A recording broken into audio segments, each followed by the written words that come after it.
В Ингушетии будут действовать 34 пришкольных лагеря дневного пребывания. Всего планируется охватить 3528 детей, не считая стационарные лагеря, которые посетят 1479 ребят. В частности, в программе задействованы детский лагерь Эрзи в Джейракском районе, детский лагерь имени Комарова в Сунжинском районе, Центр военно-патриотического воспитания и подготовки молодежи к военной службе «Молодой патриот» в Малгобекском районе, лагерь «Нефтяник» в Малгобеке. Всего планируется охватить отдыхом более 5000 малышей и подростков. В настоящее время ведется подготовительная работа. Все исполнительные органы власти работают над началом летней кампании. И Роспотребнадзор, и МЧС, и наше министерство, и Минздрав. То есть задействованы все.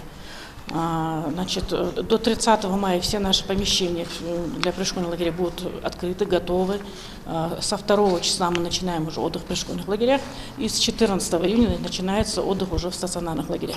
В первоочередном порядке отдыхом будут охвачены дети, которые находятся в малообеспеченных, малоимущих семьях, дети-сироты, дети-инвалиды, дети ОВЗ, заболеванием ОВЗ, дети, значит, военнослужащих, которые сейчас находятся на Украине, дети сотрудников МВД, погибших при исполнении.